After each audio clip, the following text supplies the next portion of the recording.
जय हिंद। हम देखने वाले हैं आज ग्रुप डी में 2022 20 तारीख को कौन कौन से क्वेश्चन आए हैं ऑल शिफ्ट में। आप हमारे यूट्यूब चैनल सृष्टि एजुकेशन वर्ल्ड को सब्सक्राइब कीजिए और अपने दोस्तों में भी शेयर कीजिए। अगर आपको अच्छा लगे तो लाइक भी कीजिए। आइए देखते हैं क्वेश्चन क्या क्या पूछा था। किसी संख्या में 8 से भाग देने पर किसी संख्या में 8 से भाग देने पर शेष 6 बचता है। 10 से भाग देने पर 8 और 12 से भाग देने पर 10 और 24 से भाग देने पर 22 तथा 36 से भाग देने पर 34 बचता है। तो संख्या क्या होगी? यहाँ संख्या पूछ रहा है। पहले देख लेते हैं, 8 से हम भाग दे रहे हैं तो हमारे पास कितना बच रहा है? शेष 6 बच रहा है। और 10 से जब भाग देते हैं तो शेष कितना बच रहा है? 8 बच रहा है। और 12 से भाग दे रहे हैं तो शेष कितना बच रहा है? 10 बच रहा है। और 24 से भाग दे रहे हैं तो कितना हमारे पास बच रहा है? 22 बच रहा है। और 36 से जब भाग देते हैं तो हमारे पास कितना बचता है? 34 बचता है। मतलब कि इन दोनों में हम जिससे भाग देते हैं जो बड़ा शेष फल बच रहा है, सब में इसमें से 2 शेष आ रहा है। कितना शेषफल? जितना हम 8 से भाग दे रहे हैं किसी संख्या में, जो हमारी संख्या है, हमारे पास जो संख्या है उसमें जब भाग देते हैं तो शेष 6 बच 8 से भाग दे रहे हैं तो शेष 6 बच रहा है। देखते हैं, मान लीजिए माना संख्या यक्ष है। माना संख्या कितना है? यक्ष है। यक्ष में 8 का भाग दे रहे हैं तो शेषफल 6 बच रहा है। यक्ष में 10 का भाग दे रहे हैं तो 8 बच रहा है। 12 का भाग दे रहे हैं 10 बच रहा है। 24 का भाग दे रहे हैं 22 बच रहा है। 36 भाग दे रहे हैं 34 बच रहा है। अगर हम जिससे भाग दे रहे हैं जिसमें शेष फल आ रहा है उसका अंतर देखें तो 2 2 2 2 2 कॉमन आ रहा है। ये 2 2 कॉमन आ रहा है। तो हम सबसे पहले इसका लस देख लेते हैं। इसका लस देख लेते हैं। 8 10 12 24 36, इसका हम LCM निकालते हैं। इसका LCM हो जाएगा 360। कितना आ जाएगा? 360। हम जानते हैं 8 से भाग देने पे 6 शेष आ रहा है। 10 से भाग देने पे उस संख्या में 8 शेष आ रहा है। 12 से भाग देने पे 10 आ रहा है। मतलब कि हमारे पास 2 2 संख्या बच रहा है जिसमें से शेष भाग दिया जा रहा है। जितना शेष फल आ रहा है उससे 2 बच रहा है। तो हम जिससे भाग दिया जा रहा है सबका LCM निकाल के हम इसमें से -2 घटा देते हैं। जो हमारा ये आ रहा है, सभी संख्या में 2 2 कॉमन है तो कितना हो जाएगा? 3 से 58। यही हमारा वो संख्या है बचता है। तो संख्या क्या होगी? 358। यही आंसर होगा। 2 रेलगाड़ियाँ 127 मीटर और 98 मीटर क्रमशः 35 किलोमीटर प्रति घंटा और 55 किलोमीटर प्रति घंटा से विपरीत दिशा में चल रही हैं। कितने समय में वे एक दूसरे को पार कर लेंगी? जब 2 रेलगाड़ी, एक रेलगाड़ी ये हो गई और एक रेलगाड़ी ये हो गई, जब ये दोनों विपरीत होती हैं, एक दूसरे के विपरीत जाती हैं, ये इधर जा रही है और ये वाली इधर जा रही है, ये एक दूसरे के विपरीत जा रही हैं जब, तो इनका चाल जो होता है इसका योग होता है और जो उसका समय होता है इसका भी योग होता है। मतलब कि चाल और मीटर या दूरी सबका योग होता है। अगर ये एक दिशा में जा, जैसे ये गाड़ी हो गई, ये गाड़ी, दोनों रेलगाड़ियाँ हैं एक ही दिशा में जा रही हैं तो इनके चाल में हमेशा माइनस होगा। कोई कम तेज जा रही है, कोई स्लो जा रही, कोई तेज जा रही है। इसी प्रकार से इसमें जो दूरी रहेगी उसमें भी हम माइनस लेते हैं। तो ये देख लेते हैं, देखते हैं कैसे क्वेश्चन पे। 2 रेलगाड़ियाँ 127 मीटर और 98 मीटर क्रमशः 35 किलोमीटर घंटा से और 55 किलोमीटर घंटा से विपरीत दिशाओं में चल रही हैं। कितने समय में वे एक दूसरे को पार कर जाएंगे? तो हम देख लें, दोनों गाड़ियाँ विपरीत दिशा में चल रही हैं, विपरीत में प्लस होगा तो हम चाल देख लेते हैं। चाल दोनों गाड़ियों का कितना है? 35 + 55 कितना हो जाएगा? 90 किलोमीटर प्रति घंटा। और हमारा जो दूरी दिया है मीटर में दिया है, इसलिए हम इसको चेंज कर लेंगे मीटर प्रति सेकंड में। 90 × 5/18 मीटर प्रति सेकंड। ये 18 × 5 = 90, 5 × 5 = 25 मीटर प्रति सेकंड। दोनों गाड़ी की चाल हो गई 25 मीटर प्रति सेकंड, और दूरी कितना है, दोनों गाड़ी की दूरी कितना हो जाएगा, 127 प्लस 98 कितना हो जाएगा, 127 और 98 225 मीटर हो जाएगा। अब इसमें पूछा है कितने समय में वे एक दूसरे से पार करेंगे, तो समय पूछा है। समय बराबर होता है दूरी बटे चाल।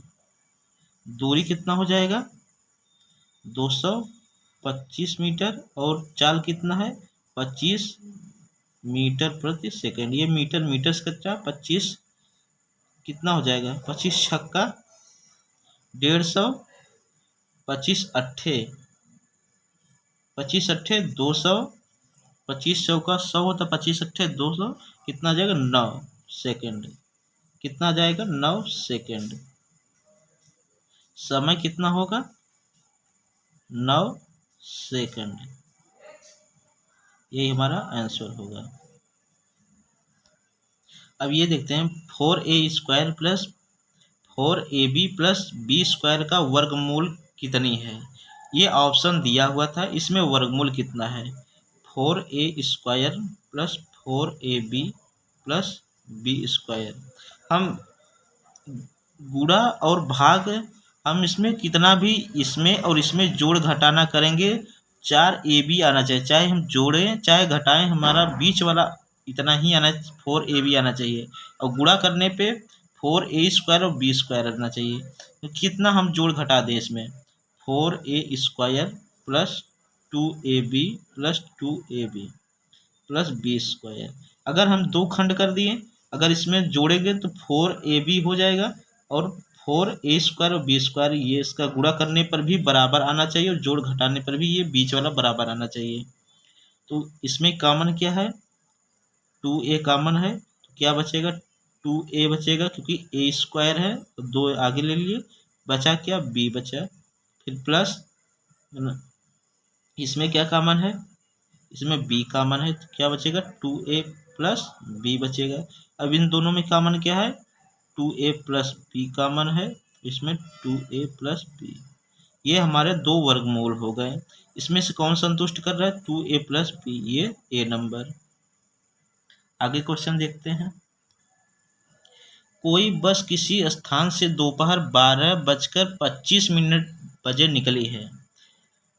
कोई बस किसी स्थान से दोपहर 12:25 पर निकलती है और गंतव्य स्थान पर 10:45 बजे पहुंचती है, तो यात्रा की अवधि होगी।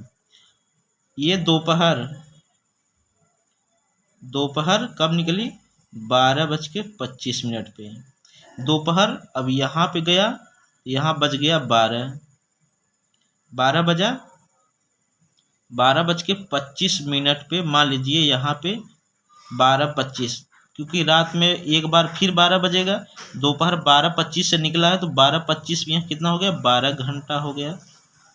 फिर उसके बाद बोल रहा है कि सुबह प्रातः मतलब सुबह 10:45 पे, फिर यहाँ पे गंतव्य कहाँ पहुँच गई गाड़ी, 10:45 पे। तो इसके बीच कितना दूरी चला, इसके बीच 10 घंटा, और 25 से शुरू किया था और 45 पे जाकर ख़त्म हुआ, तो 45 माइनस 25 कर देंगे, कितना हो जाएगा, 0 2 20। अब क्वेश्चन ध्यान से समझिए। कोई बस किसी स्थान से दोपहर 12:25 से चली दोपहर में, और वो दोपहर में से 12:25 से चली, दोपहर में 12:25, तो रात कितना होगा, 12 बजेगा, तो उसके 12:25 12 घंटा हो जाएगा। फिर सुबह पहुंच रही है, सुबह 10:45 पे, 12:25 से रात को चलेगी, फिर 10:45 पहुंचेगी। टोटल घंटा हमारे पास कितना आ गया, 12 घंटा। यही पूछा, यात्रा की अवधि 12 घंटा ये हो गया, और 10:20 ये हो गया।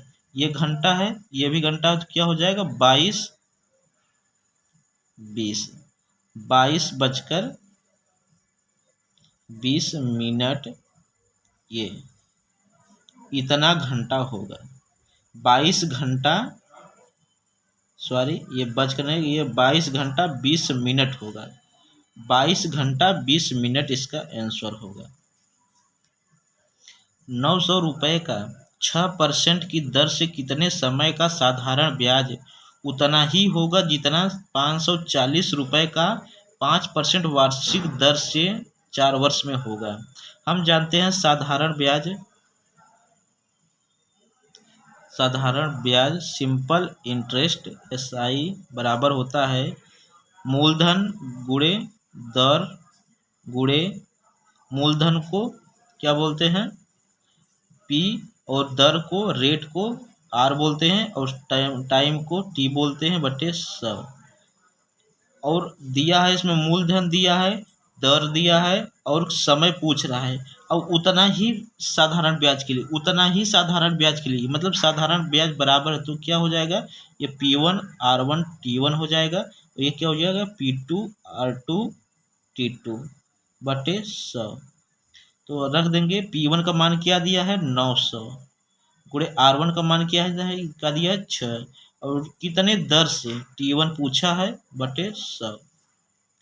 क्या हो जाएगा P का मान 540 गुणे R का मान क्या दिया है 5 गुणे T का मान क्या दिया है 4 बटे 100। ये इससे कट जाएगा, एक जीरो से कटेगा, 6 9 54, और 9 से काटेंगे तो 10 आ जाएगा। कितना हो गया 10 गुणे T1 बराबर 5 चौक 20। 10 से क्या हो गया T1 बराबर कितना आ जाएगा 2 वर्ष। ये वर्ष में टाइम दिया था तो ये भी वर्ष हो जाएगा। 900 रुपये 6% की दर से कितने टाइम में 2 वर्ष में इतना ही हो जाएगा जितना कि 540 रुपये 5% की दर से 4 वर्ष में होगा। अगला क्वेश्चन देखते हैं दोस्तों। 24 सेबों को 2 भागों में इस प्रकार बांटा जाता है कि पहला भाग 7 गुना और दूसरा भाग 5 गुना का योग 146 है, तो पहला भाग ज्ञात कीजिए। 24 सेब है, ये देखिए 24 सेब, इसको 2 भागों में बांटा गया है। मान लीजिए पहला x मान लेते हैं, पहला भाग x है, दूसरा भाग 24 माइनस x है।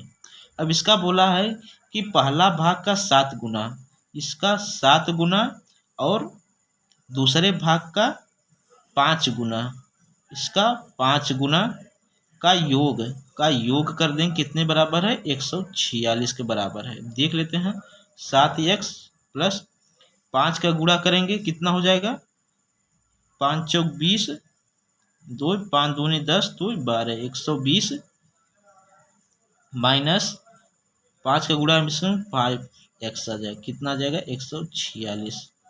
7 में से 5 गए 2x, और ये इधर जाएगा 146 माइनस 120, 2x बराबर कितना आ जाएगा 26, x बराबर कितना आ जाएगा 13। अब हम ये तो हमारा आ गया, पहला भाग कितना है 13 है। अगर उत्तर की जांच करना हो तो दूसरा भाग क्या करेंगे 24 माइनस 13 कितना आ जाएगा 11, और 13 और 11 जोड़ेंगे तो कितना आ गया 24 आ रहा है, 24 आ रहा है ना। और इसमें हम अगर 7 का गुणा कर देंगे, अगर इसमें हम 7 का गुणा करें तेस्ते 91, और इसमें क्या हो जाएगा 5 का गुणा करेंगे तो कितना हो जाएगा 11 5 55, 91 और 55 जोड़ देंगे 5 1 6 9 5 14, 146 आ गया। चाहे आप इससे हल करिए या आपको संतुष्ट करके हमने आपको बता दिया। अगला क्वेश्चन देखते हैं दोस्तों। 2 बर्तनों की धारिता क्रमशः 120 लीटर और 56 लीटर है। उस बर्तन की धारिता कितनी होगी जो ठीक दोनों बर्तनों की धारिता नाप सके। यहाँ बर्तनों की धारिता का मतलब है, मान लीजिए ये एक बर्तन है, इसमें दूध भरा है, या तो पानी समझ लीजिए या दूध समझ लीजिए। तो धारिता का इसका लेना का मतलब है कि ये क्या हो गया लंबाई, ये क्या हो गया लंबाई हो गया, और ये हो गई इसका चौड़ाई, ये क्या हो गया चौड़ाई, और जो ये वाला है ये इसकी हो गई मोटाई। तो हम देखते हैं इसकी लंबाई, चौड़ाई और मोटाई। तो दो बर्तनों की धारिता क्रमशः 120 लीटर और 56 लीटर है। उस बर्तन की धारिता कितनी होगी जो ठीक दोनों बर्तनों को नाप सके। अब हमारे पास एक 120 लीटर का, मान लीजिए जैसे गांव में दूध देते हैं नाप कर, और एक 56 लीटर का पाव है। एक आता है नापने के लिए, हमारे पास औजार आता है, एक ये कप नुमा होता है, एक पाव का, आधा लीटर का, 1 लीटर का होता है। एक में 120 लीटर का है, एक 56 लीटर का है। तो हम दोनों को, ये तो अलग अलग हैं, अब हम एक ऐसा धारता नापते हैं, बनाते हैं जो दोनों को नाप सके। तो दोनों का मतलब कि कौन सा नाप सकते हैं, इसका हम क्या निकालेंगे, इसमें हाईएस्ट कॉमन वैल्यू निकालेंगे, मतलब हाईएस्ट कॉमन फैक्टर। अगर हम इसका मॉस निकाल दें, मॉस, अगर इसका हम मॉस निकाल दें तो दोनों के बीच का कौन नापेगा उसका धारिता आ जाएगी। अगर हाईएस्ट HCF, अगर हम इसका HCF ले लें तो हमें इन दोनों के बीच का जो धारिता निकालें एक्यूरेट वैल्यू आएगी। तो 120 का HCF क्या हो जाएगा, 2 × 60 आ जाएगा, फिर 2 30 × 2 दूनी 4, दूनी 8, 8 × 3, 8 3 24, 24 पंजे कितना हो जाएगा, 24 पंजे 120 हो जाएगा। अब हम देख लेंगे 56 का, 56 का कितना हो जाएगा, 2 × 2 × 2, 2 दूनी 4, दूनी 8, 8 7 56। हाईएस्ट कॉमन फैक्टर क्या होता है, HCF क्या होता है, जो दोनों में कॉमन हो। तो इसमें कॉमन क्या है, 1 2 3, 2 यहाँ भी 3 है और इसमें भी 3 है, क्या हो जाएगा, 2 दूनी 4 दूनी 8। यही हमारा आंसर है। 8 लीटर का अगर हमारे पास नापने वाला है औजार, अगर 8 लीटर का नापने वाला औजार है हमारे पास, तो क्या हो जाएगा, यही इसका आंसर हो जाएगा। दोनों जो ठीक दोनों बर्तनों की धारिता नाप सके, दोनों बर्तनों की धारिता नाप सके, वो कितने पाव का होना चाहिए या लीटर का होना चाहिए, 8 लीटर का। ठीक दोस्तों, अगला क्वेश्चन देखते हैं। x बराबर 1/1.2, ये पॉइंट का मतलब होता है गुणा, क्या है, गुणा। 1 × 2 × 3, x बराबर क्या हो जाएगा, 1 × 3 × 2 1/6 प्लस, ये गुणा है, ये डॉट जो है ये गुणा चिन्ह है, 1/3 दूनी 6, 6 चौक 24। इसी प्रकार आगे क्या हो जाएगा, 3 चौक 12 पंजे 60। इसी प्रकार आगे क्या हो जाएगा, 1/4 पचे 20 छक्का 120। x बराबर इसका एलसीएम लेंगे कितना होगा, 6 24 60 120 का एलसीएम लेंगे 120 आएगा। इस प्रकार से 6 दूनी 12 20 आएगा, 5 24 पंजे 120 और 60 दूनी 120 और 1 इक्का आएगा। x बराबर कितना हो जाएगा दोस्तों, 28। इसको जोड़ेंगे 25 5 20 5 25 3 28, 28/120 काटेंगे इसको तो 7/30 आएगा। 7 तिरिक 7 चौक 28, 4 तिहाई 12, 4 से इसको 4 से काटेंगे 7 आएगा और इसको 30 आएगा। कितना हो गया, कौन सा हमारा वैल्यू सही है, 7/30, ये वाला वैल्यू सही है। ओके दोस्तों, समझ में आया हो तो आप हमारे यूट्यूब चैनल सृष्टि एजुकेशन वर्ल्ड को सब्सक्राइब कीजिए और अपने दोस्तों में शेयर कीजिए।